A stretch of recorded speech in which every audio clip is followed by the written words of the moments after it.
pandemic got us into a reflective space and made us look inward to see what we can do for the world at large.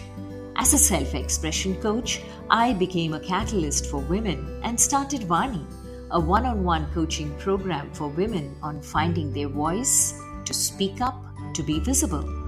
As a storyteller, I spotted there were many ordinary people amongst us leading extraordinary lives, making a difference to the world, and they needed to be heard. Thus was born You and I with Rashmi Shetty, where amazing personal journeys with their uniqueness and individuality are showcased, a reaffirmation of the fact: open your eyes wider. The world is far more beautiful when we acknowledge the presence of both you and I.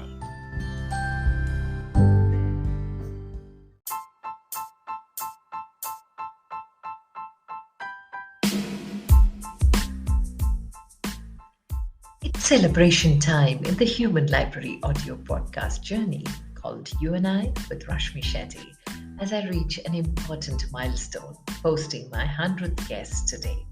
It's International Women's Day around the corner too, and our guest today is really special. Neha Bagaria, the founder and CEO of Jobs for Her, India's largest platform to accelerate women's careers. Jobs for Her has over 3.5 million women registered on its platform, 10,000 plus companies, 2,000 plus mentors, and 800 plus learning partners across India to enable women to start, restart, and rise in their careers.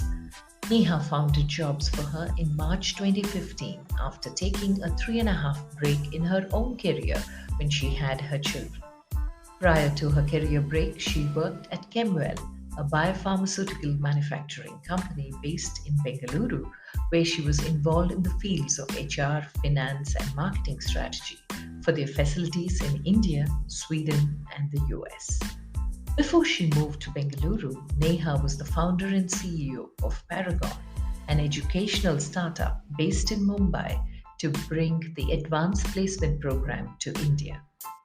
She graduated from the Wharton School of the University of Pennsylvania with honors in finance, marketing, and management of information systems.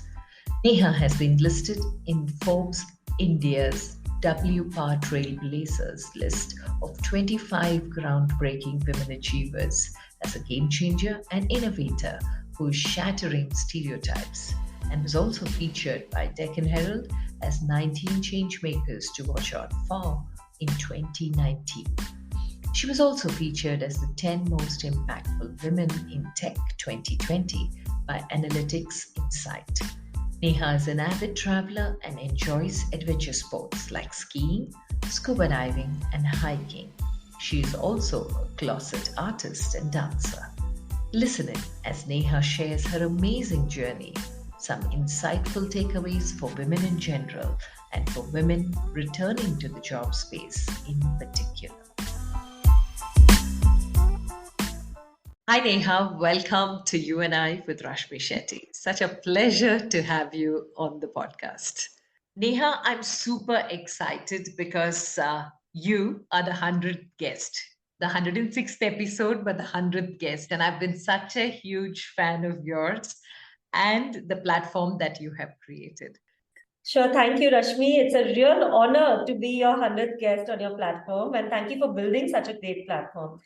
You know, Neha, when I read about you and I saw you on LinkedIn as well, and we connected, I was so excited that you agreed to be a part of this podcast journey of mine, because what you do with women and help women with, especially restarting their careers, I thought was magical.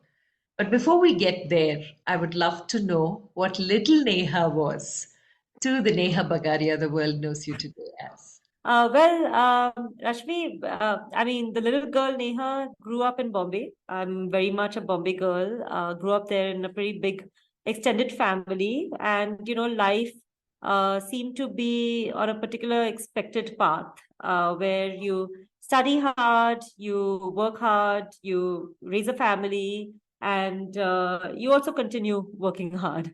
And in fact, the unexpected path was that I was the first girl in my family who was allowed to go to America to study for my undergraduate.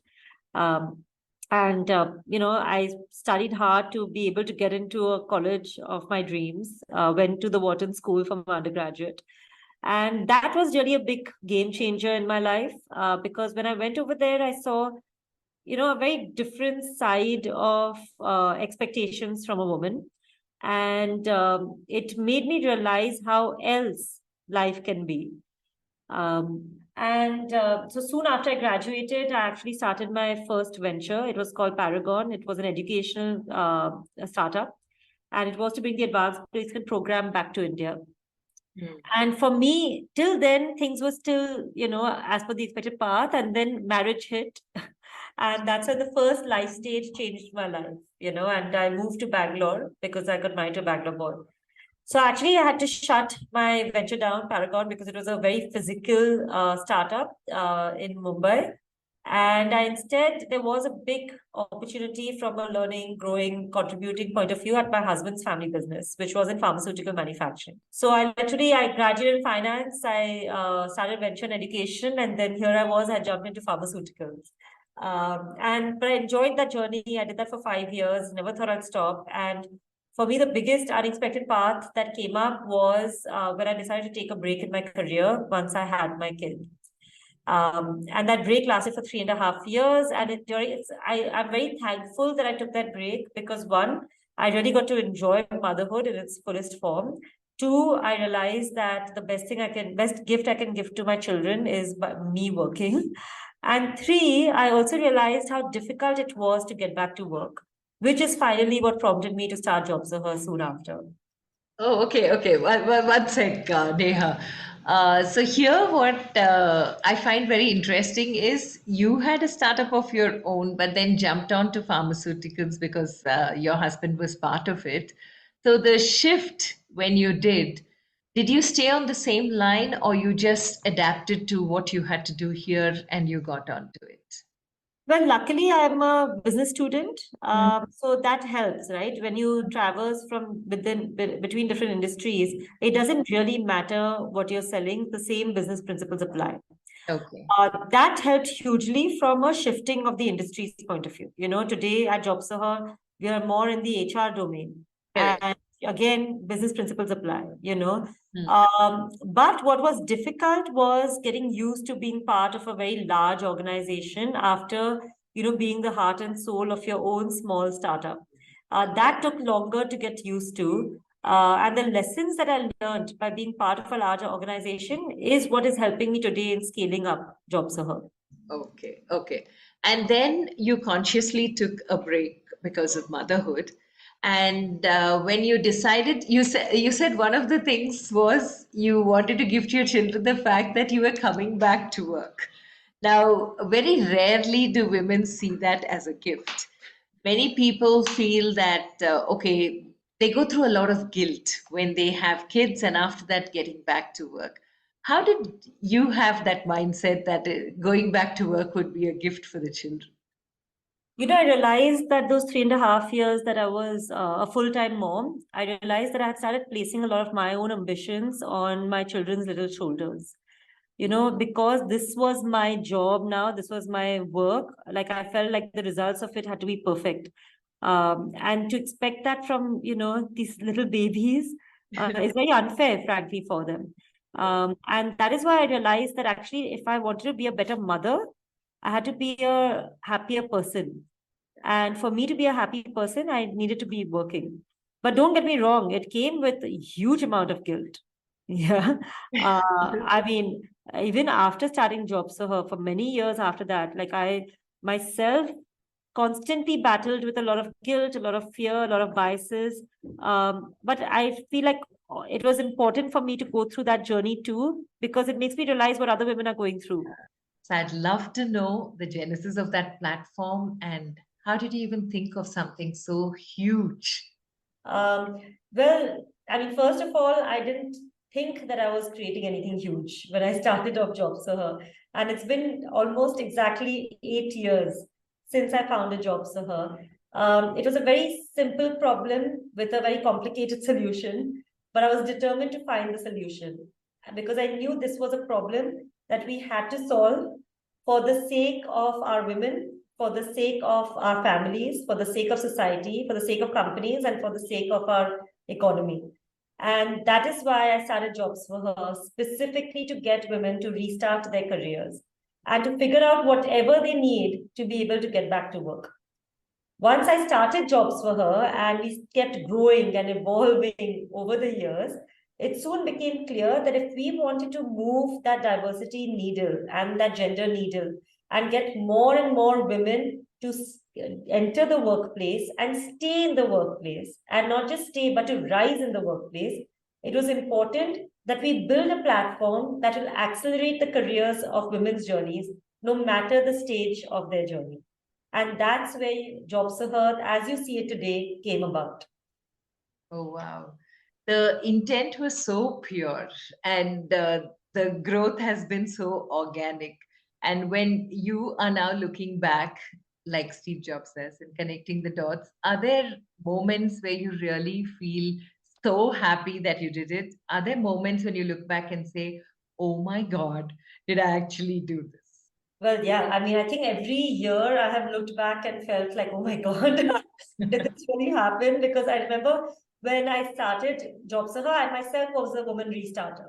Yeah. And somebody, mentored me and said that I should imagine where we would be 5 years from today. And I sat in front of a whiteboard and tried to think about where we'll be in 5 years.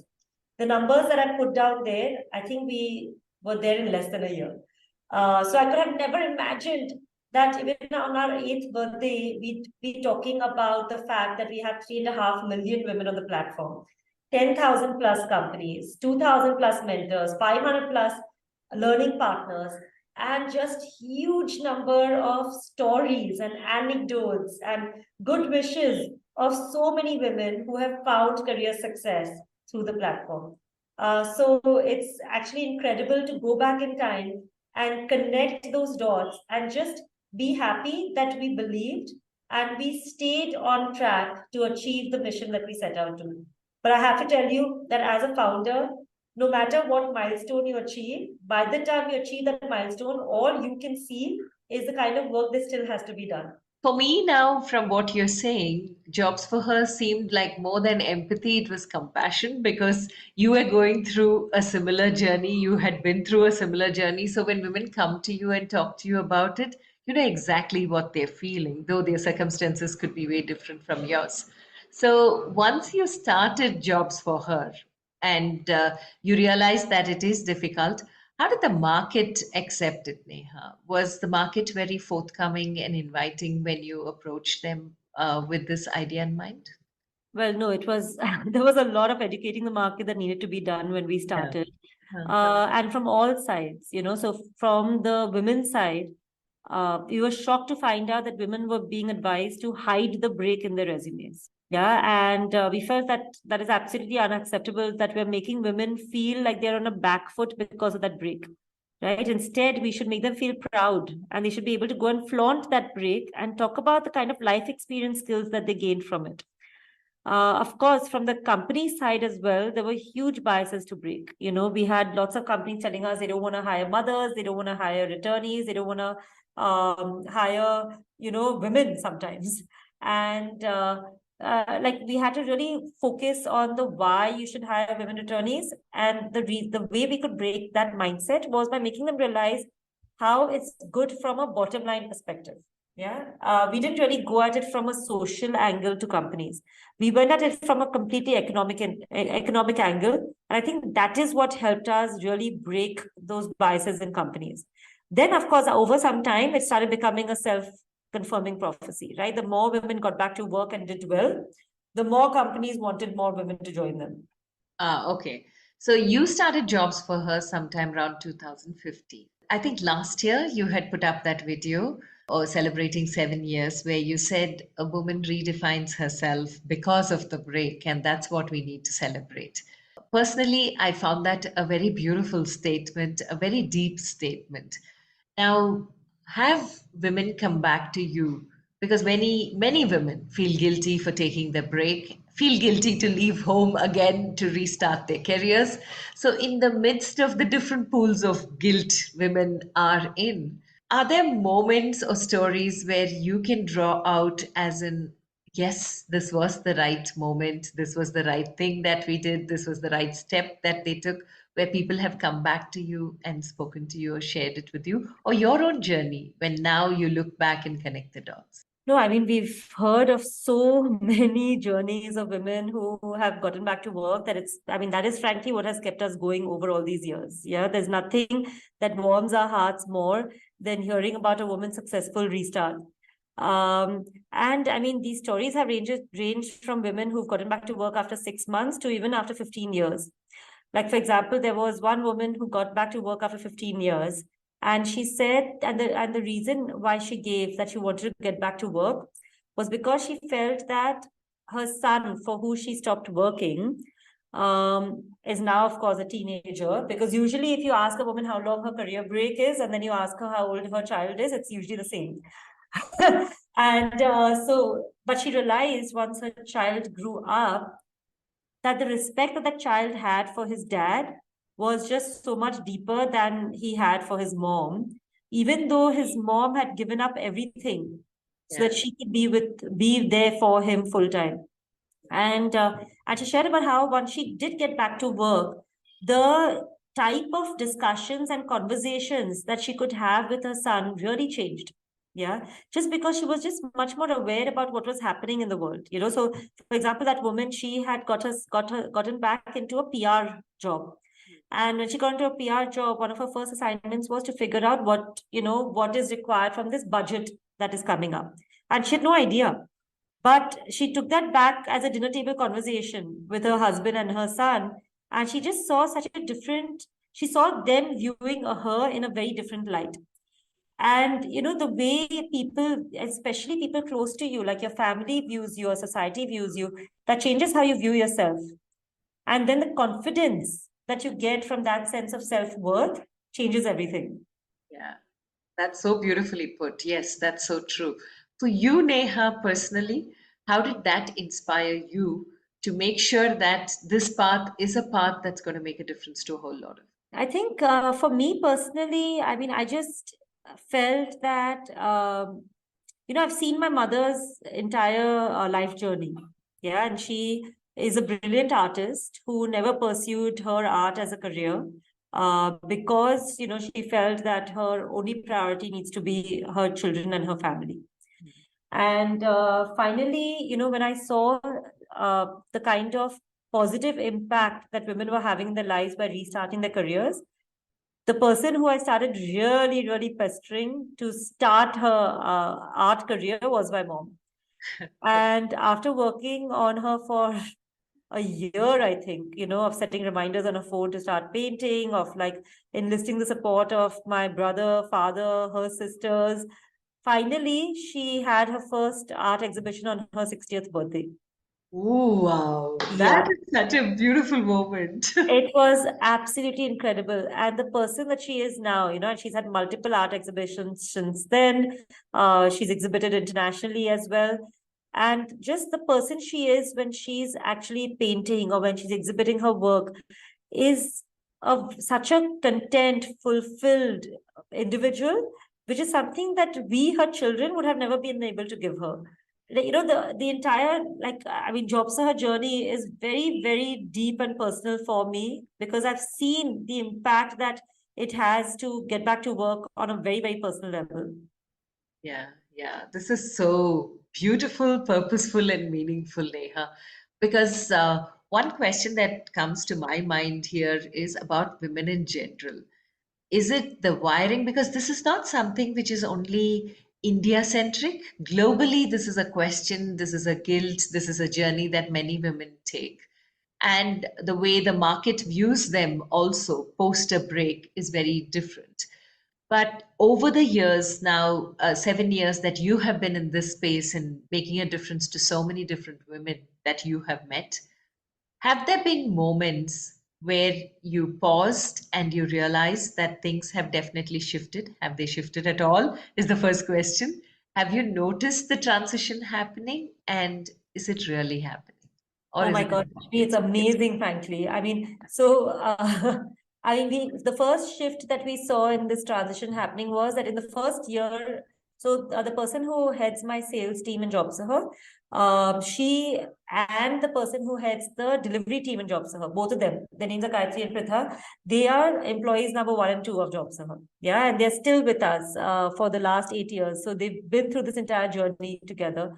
Now, the first year of Pritha's job as a salesperson was to just get companies to come and post their jobs for free on the platform, but hire women who are on a break. Yeah. And that's it. So the first full year, every conversation that we had with companies was to convince them why they shouldn't be hiring women on a break and to come and try out the platform for free. The first shift that we saw, and this is what I said, right? When once companies started hiring these women and saw what a great talent pool this is, they by the time the first year was over, they had started paying us to reach out to these women. Okay, so that was a great shift that we saw. The next big shift that we saw was that it wasn't, for the longest time, it was more the MNCs who had specific diversity targets.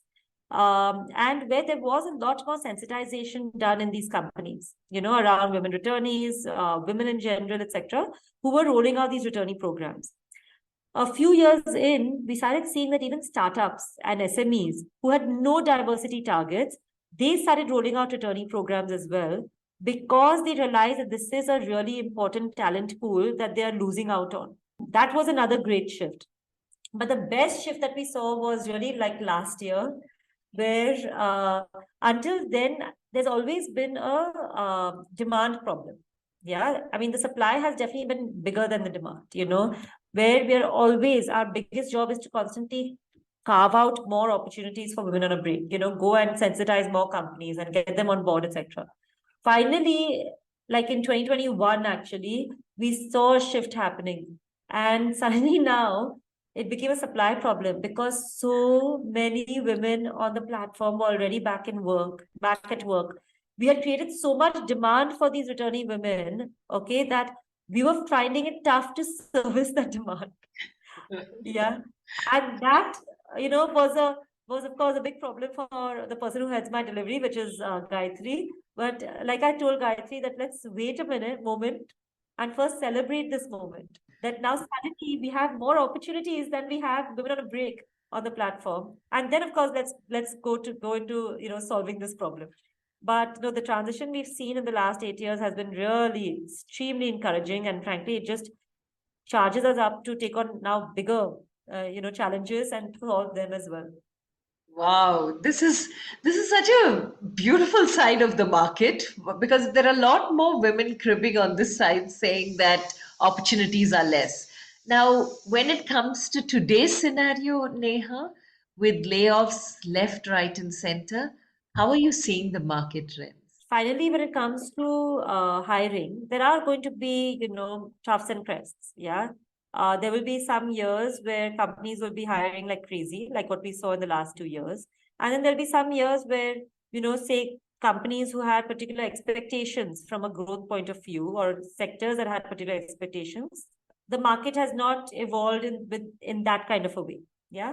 And because of which, there might be correction, there'll be uh, and the sad part is, of course, when those corrections have to lead to layoffs. Yeah. But that is a reality of the market. I mean, we are at a situation today in the global economy where, we've had a pandemic and then we've had a war right after the pandemic. And there are a lot of sectors and companies where people were extremely bullish and grew to a very great extent, which they're seeing that they need to now, tone back on. This, however, is a blip, and there will be many blips like this in the future too. Okay. What we need to still be cognizant of is that while there are certain industries and certain segments where there is a slowdown, there are enough other industries which are still booming. So we need to constantly. So, for example, right now we will see, if you see a lot of the announcements also that are happening, a lot of them are happening in tech. Yeah. And one of the reasons for that is also because tech grew at a crazy rate in the last 2 years. Yeah. And many of them also became dependent on external sources of funding. Yeah. which is what has, dried up during this funding winter. But other sectors, we're still seeing a big boom happening there. Like, for example, BFSI is hiring a lot. BPO call centers are still hiring. Manufacturing, retail, pharma, we are seeing tons of jobs coming up in these areas. Also, what is important to realize is that, and that is why it's important for us to not be completely like, if you are a techie looking for a job, suddenly you should be open to taking on opportunities which are not just the tech sector, but other industries that are looking for your skills as well. Also, whenever salaries become as crazy as they did in those 2 years, that should be a red flag for everyone. That look, a correction is bound to happen and it will come. Yeah, that's very true, actually. In a way, the pandemic, as much as it hurt a lot of people personally on the personal front and career wise for some, for a lot of others, it opened up avenues that many people did not even see visibly till the pandemic happened. It was like the metaphor was nature, where nature literally cleared up her clouds. Even the clouds on careers and options and innovation and creativity came out. So, when you notice the shift during the pandemic compared to what life was before, too, during those 2.5 years, how have you seen the shift in attitudes of people, organizations, and the job market per se? I think, frankly, when we look back at history, the pandemic is going to be the best thing that happened to women's careers. Yeah. In the short run, of course, it was definitely tougher for women. When, schools were, especially schools being closed, was a calamity. And of course, everybody working from home, where everybody expected that if the woman was at home, then she had to, she was responsible for all the household chores. Yeah. And you saw a lot more women then burning out, not being able to manage, and dropping out in larger numbers, which is, of course, very alarming. At the same time, though, if you take a long-term perspective on this, there was also a huge opportunity that came out from the pandemic, and that was because of the kind of huge shift that we have seen in mindsets around flexibility. And flexibility so far has been the biggest barrier for women's careers. It's only been women who've been asking for that flexibility. Companies are, when they hear that a woman needs flexibility, like it's pretty much like a nail in the coffin of the interview. Also, many women feel like they cannot progress in their careers. They don't demand higher salaries, higher promotions, because they would rather get the flexibility. Now that people have realized that flexibility can work, not only can it work, but it can actually help companies saving cost. Suddenly, everybody is open to giving that flexibility. And the people who are asking for that flexibility are also not just women. Men are asking for that flexibility. Millennials think that it's their birthright to get that flexibility. So this is really changing the entire women's career space, where we're seeing it's not just about work from home jobs that are opening up, that also have opened up to a large extent, especially in meaty roles, which earlier were not available as work from home opportunities. But more than anything, even in regular full-time opportunities, just having a flexible mindset has really changed the game when it comes to women's careers. Yeah, that's absolutely true. But personally, for you, Neha, when you set out on this journey, what did you envisage? And today, when you're looking back on the 7 years of jobs for her, the eighth year now in March this year, how are you looking back at this entire journey of yours? I think, Rashmi, when I look back at the journey, I feel like I entered a rabbit hole. And I mean, the deeper I get, the more I realize how many twists and turns there are in this journey. Because, I'm like sad and glad with the fact that we are India's largest platform for women's careers. I'm glad that we were able to achieve that, but I'm really sad that that's the state of affairs in our country, where, nobody has tried to build a really scalable solution when it comes to women's careers. It's surprising, right, that in India, the only career platforms that exist are really platforms that are built by men, for men, of men. And then it's no surprise that their user base of women will be, 20% at best. There has to be solutions that will get women to take their careers seriously. Also, to be able to balance their work aspirations and their family aspirations. and for them to be able to traverse through this entire career journey, which is very different from a male's career journey. So where we stand today, I mean, when I started Jobs for Her, I started with the singular mindset of getting women to restart their careers. Once we saw the kind of traction we did in that space, and we felt that, okay, this is now, a rolling ball, we realized, okay, let's figure out why are women even dropping out of the workplace? How can they be supported to stay in the workplace? And also, how can we get women to rise in their careers? So today, if you look at it, and that's when we change our tagline to start, restart, rise, because depending on the different stage that a woman is in her career, we want to be able to support her career journey. And today, when I look at it, I feel like that's exactly what we need to look at, which is how is that woman's career journey evolving over time, and to recognize that that can also be a mainstream career journey. We don't need to think about just a steep climb in one's career as a typical career journey, which you will usually find in a male career journey.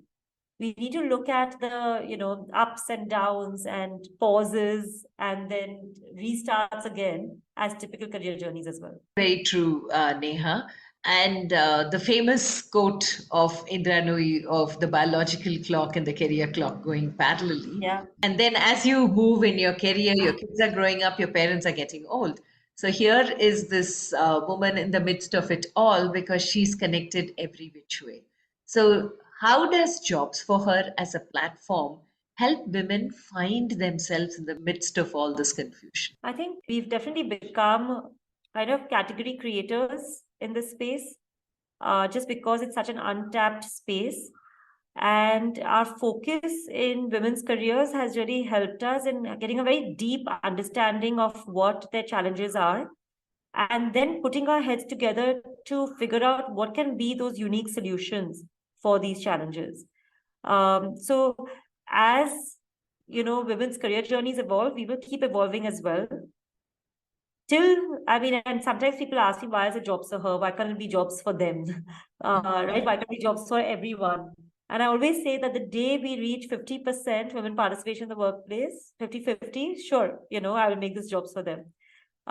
It's just that research shows that it will take about 100 plus years to achieve gender parity in the workplace. So maybe not in this lifetime. Okay. So when you say 50-50 to make it jobs for them, so it's very clear now that this is not going to be something that's going to happen very soon. What is the percentage now, as per statistics, that Jobs for Her has found out? Well, sadly, India is one of the lowest when it comes to women participation in the workplace. We are at 20% women participation overall. In urban India, it's even lower. It's at 15%, 1-5. Oh, really? And compare that to the US, which is at about 55%, and China, which is at 60% female participation. And so that's the potential where it can be. Also, if you see male participation rates in India, that's at 80%. So that also shows you why this gender gap exists, correct? Because frankly, only with financial independence can you get that true empowerment that women need. Insightful. And it's very true. So, what is it that is not allowing India? Because the way things are moving and India as a country is progressing, at least from externally, what is it that you think needs to alter or shift in women for women to find ourselves into the market space? I think it has to be a complete cultural mindset shift that needs to happen, and it needs to happen across the ecosystem. So we definitely need to get women to realize the importance of building your career. But for them to be able to succeed in that, we do need to change the mindset of families and society, where we are pushing women up and not pulling them down. Yeah, where we're supporting them and their careers, much as we have supported and built men's careers all this time around. Yeah. And of course, we definitely need mindsets to shift in companies, right? For them to realize that this is a great talent pool. We need to get investors to change their mindsets when they realize that, hey, women-led businesses is a great investment pool. So across the range, need the entire ecosystem to start now supporting women's careers as much as they have supported men's careers so far. You know, Neha, here I don't remember verbatim, but there's a very beautiful quote given by Ratna Patak Shah talking about how women are the watchdogs in the patriarchal society. So, if there needs to be a cultural shift, she says that it starts with the women. So, do you agree, since you primarily work in that space, that this shift that even you're saying that can shift or pivot the entire work scenario needs to start with the with the woman herself? Absolutely. Yeah, we don't need to be waiting for any knights in shining armors. We need to be our own knights, and we can. I do, and especially if women get together to help and support one another, there's huge magic in that too. We run a club called the Herky Club, which is a women leadership club, and that's a sister company of Jobs for Hers. And the kind of support that we've seen women give each other is magical. Yeah. So if we kind of, first of all, decide that, hey, this is important for us, and then we equip ourselves to be able to have the difficult conversations required to get the support of others, and have this tribe of women that are also pushing us up through the journey, we can all succeed. Oh, wow. Okay, can you tell us a little about her key club and how did the idea even brew? Where did it brew and how did it come into fruition? Sure. So, like I told you, that once we got into this rabbit hole of figuring out how do we get women to stay in companies, do well in companies, and then rise in their careers, we realized that we need a specific solution for women who are aspiring to become leaders. Yeah, because there's also, if you see in India, there's this big leaky talent pipeline where companies start off with, 30% women at the entry level, but that drops to about 10% at the managerial level and then 1% in the C-suite. So we wanted to, so while our getting women back to their careers was helping at the numbers grow at the managerial level, we wanted to figure out how do we get numbers to grow at the leadership level in the C-suite, and what are the problems that women face when they're rising to leadership, and how do we solve for them. And one of the things that we realized was really that women need, like, there was kind of threefold. One, women need to network much more deeply, build much deeper and wider networks in order to be able to rise up, and they usually don't prioritize that, given the fact that they have two shifts running on any given point of any day, their day job and then their evening job, which is their family. So we had to figure out how to make that networking easy for women to do. Second, we needed to make sure that women are constantly learning and evolving, and especially any particular career roadblocks that women face, how do they learn how to find solutions to it? And thirdly, how do we get women to really showcase their achievements, and brag a bit, like get out of the shadows, and really stand for who you are. And the solution that we found for all of these three became the Herky Club, where women can network with other like-minded women, where they can learn from each other as well as from a lot of different experts and coaches who come up, and we have different themes running. There are particular career roadblocks. For example, getting women to own ambition or create a legacy. Or the theme of the month right now is about how do you handle travel as a working mom. And third is how do we making sure that these women are constantly showcasing each other and themselves. So we constantly carry LinkedIn live sessions with them. We write about them. We get them speaking opportunities. And we've seen it do wonders. We've seen women telling us that, hey, I was not sure about putting my hand up for this particular promotion, but now after hearing everybody's stories, I feel more confident and I'm doing it. We've seen women who sometimes even stopped their professional journey and decided to become an entrepreneur. Okay, and said that, we are going to take that plunge and take that risk and get out there. And we've also seen women, by the way, in this journey where they've said that, what, I'm going to like take a pause and figure out what my next career move should be, because I'm not sure right now. And that's been really magical to see through the club as well. Wow. And as the women take a pause, Neha, in the last few years, a lot has shifted. Have you taken a pause and seen how what you set out for, where you are today? where the two meet and where you're going to go ahead? Have you taken a pause personally? Well, Rashmi, frankly, whenever we hear talk about our statistics and everything, and yes, I mean, it does fill us with a lot of pride, but all I can see is where we need to go. Because whenever we reach a particular milestone, by the time we reach that milestone, we have our eyes set on the next one.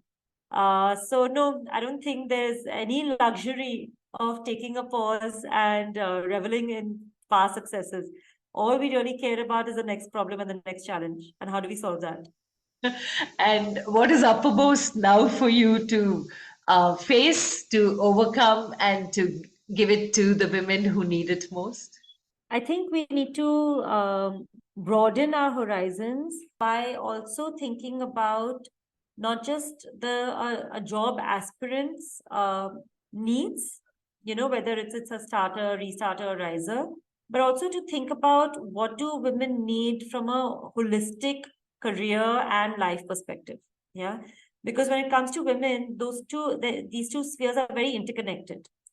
And if we can figure out how we can get women to have that kind of holistic success in their lives, that is what will give them that confidence to start their careers, restart in their careers, or rise in their careers. Yeah. And when it comes to holistic, that's so true. Many of us stay with only a one dimensional or a two-dimensional viewpoint. Taking a holistic one changes a lot as far as perspective is concerned as well. So when it comes to you, Neha, what is it that you will tell women? Because what you saw personally as a problem, you took it to a bigger level and created this platform. So, creating a platform is not an easy job, but when you took those first steps to do it, to create it, what were you telling yourself? Because at that time, motivation needed to be more intrinsic. So, how did you push yourself and what did you tell yourself to keep the entire move on and wake up every morning saying you're going to make a difference? Yeah, not just me, right? My entire team. Yeah, I mean, imagine the starting team is still part of Job Saha after 8 years, which is really big kudos. yeah, It yeah, has been a lot of, commendable, in fact. yeah, like it's been a lot of blood, sweat, and tears. But I really think what moves us every day and what fuels us and charges us up is the stories we hear from women on the platform, how it changed their lives, and how it changed the lives of their families and the people around them. And we feel that if we can be that channel of change, what more can we ask for, right?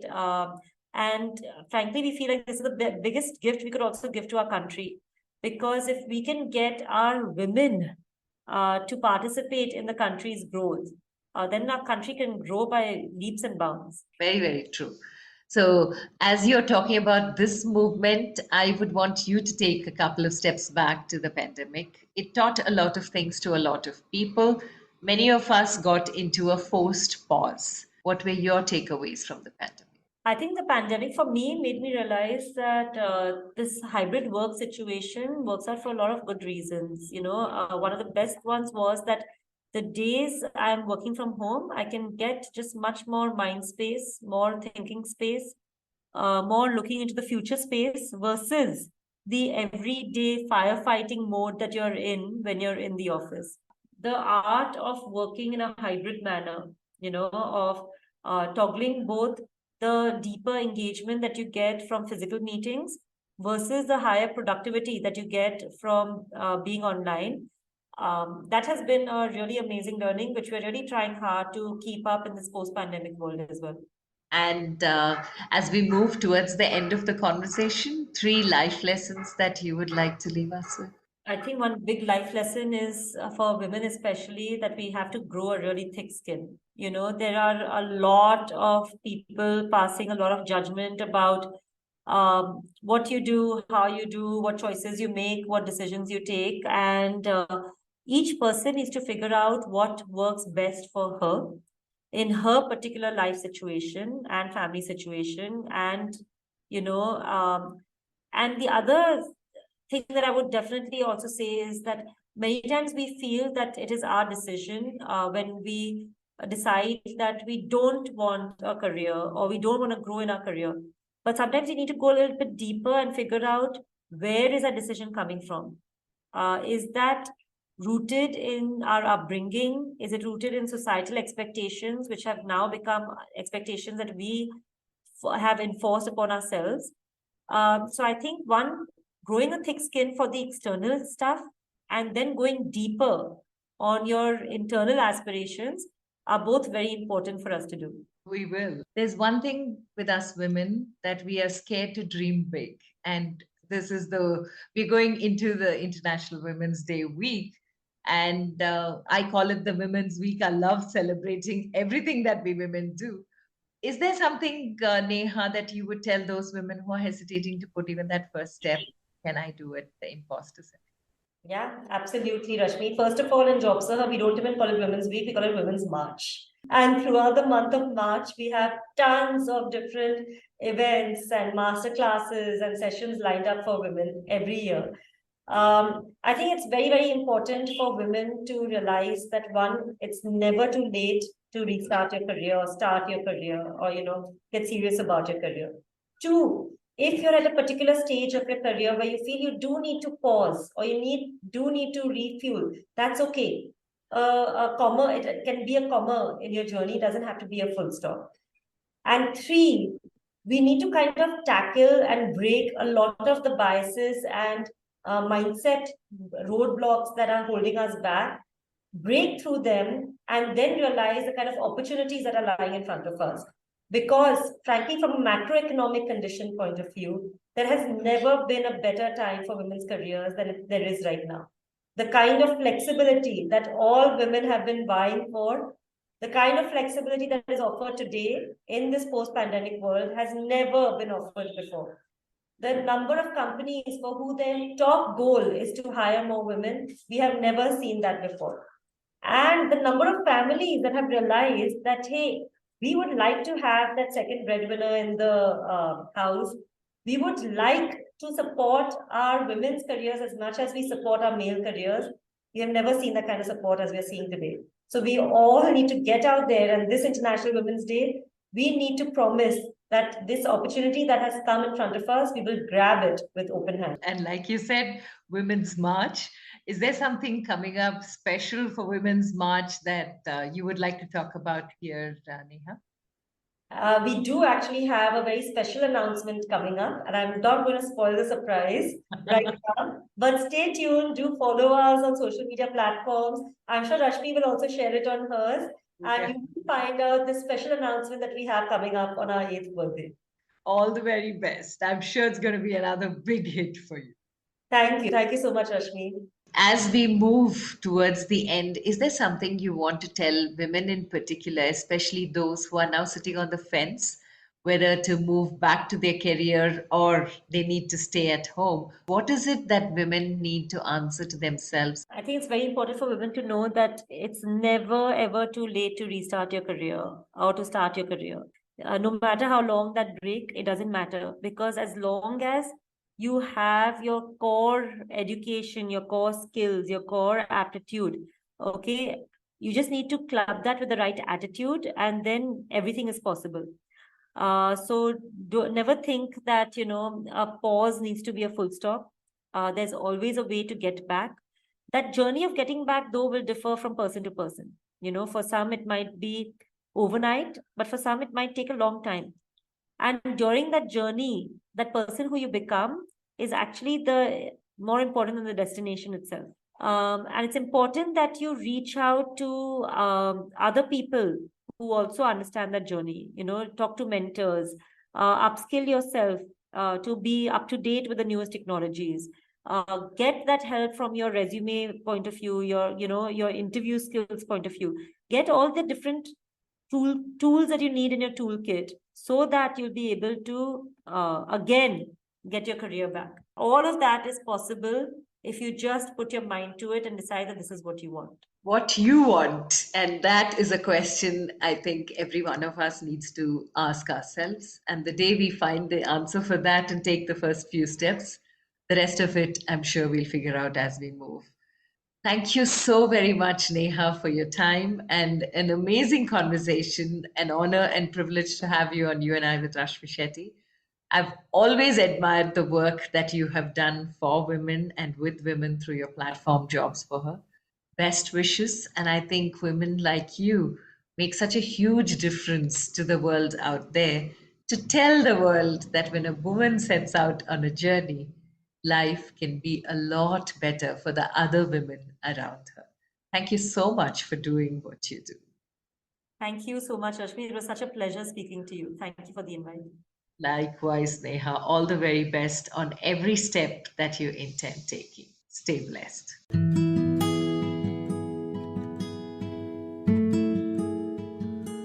With that, we come to the end of this weekly quest of You and I with Rashmi Shetty. Do let us know if you know people who make the world beautiful. Write in to rashmi.thethirdeye@gmail.com. That is rashmi.thethirdeye@gmail.com. Come, let's explore this amazing world together, both you and I.